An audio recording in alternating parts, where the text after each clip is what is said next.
Usually, I guess a lot of people think about good mood, about their mood. Joy is like being in a good mood or being happy. That cheerful, that's a common thought that people have about joy. There's a lot of words again in the Bible that are used for joy.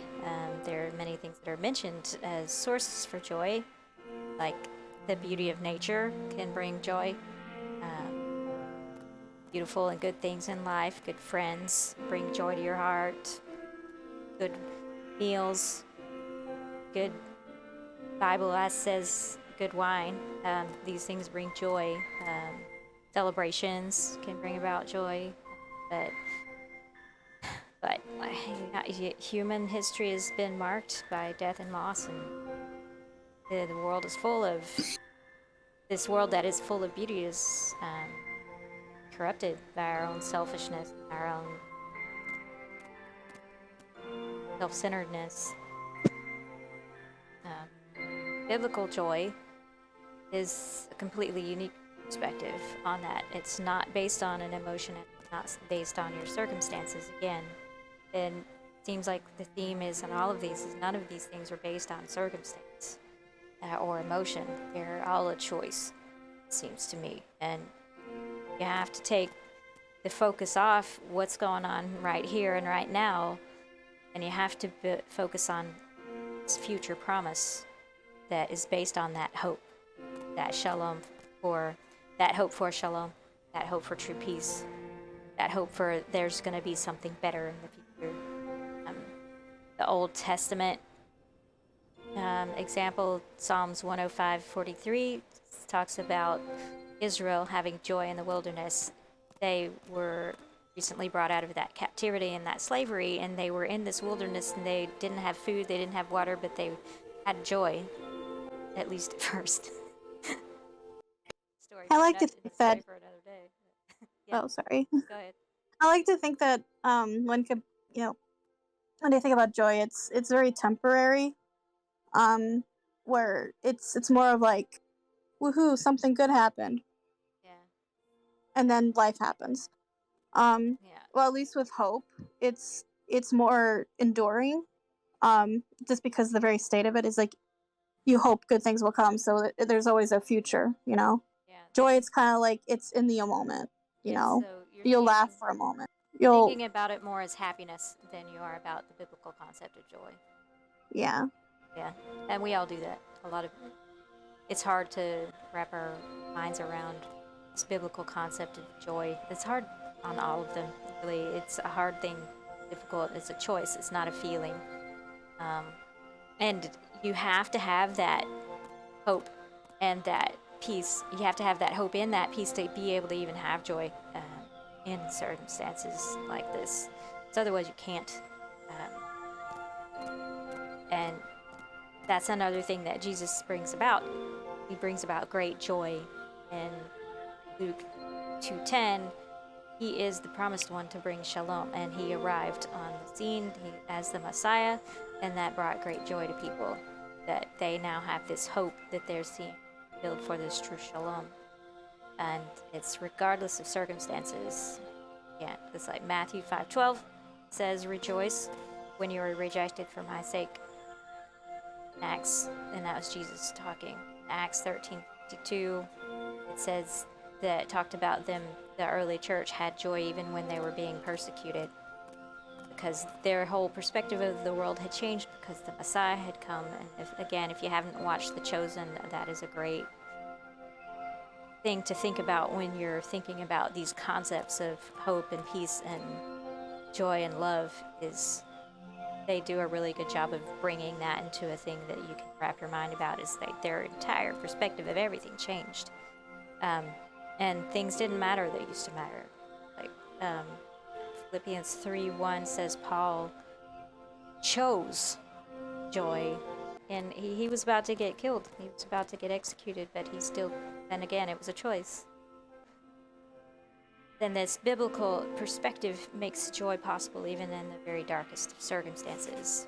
It doesn't mean that you're ignoring or suppressing your sorrow. It's good and healthy to express your sorrow. It's actually essential that we do that. It's good and healthy.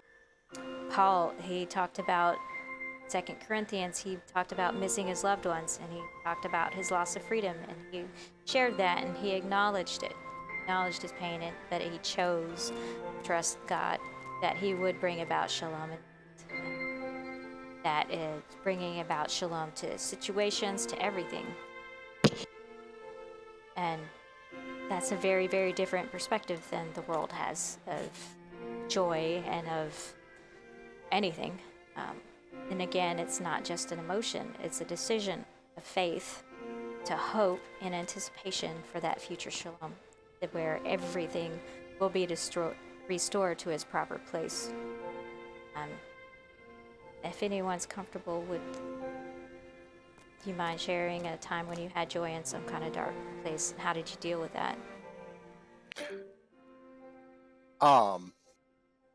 I don't have a story on it, but I do like pointing out the serendipity of this all being exactly the plot of Endwalker. I know. I've been seeing thinking that. of it. Like, Yeah. I'm farther along, but it's like, I don't want to say I anything know. about it because. It's literally the plot. While Yeah. I was saying this, I was thinking, wait, Endwalker.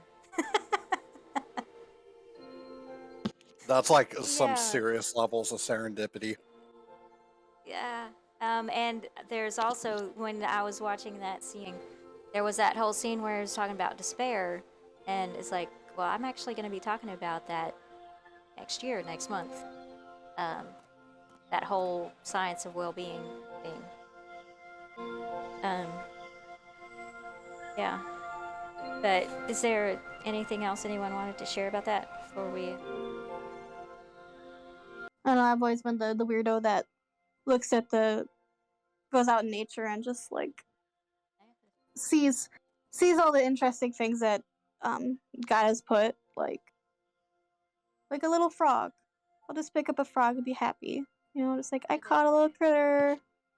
Just the simple things, the simple joys where, you know, there could be like a whole monumentous amount of just nonsense that legitimately you need to focus on, but being able to find joy in stupid things, you know? I don't know if it counts towards the same concept.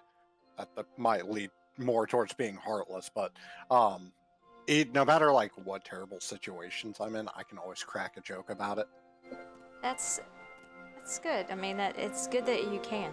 That's just the way that God has given you armor, you know? That's how we deal. Because I mean, when my father died, we were laughing at the funeral. That didn't mean that we were happy he died. Our lives, another example of when our lives got completely turned upside down because we were poorer than poor, dirt broke more than dirt broke. We couldn't afford dirt after that, but we're still able to laugh. And that's not heartless. We have to be able to, or we won't be able to live.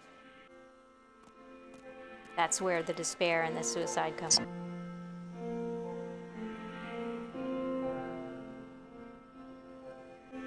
You can't find that joy if you can't find that hope. That's where those things happen. So looking back, that's kind of part of it too, is looking back to see how he's brought me through in the past.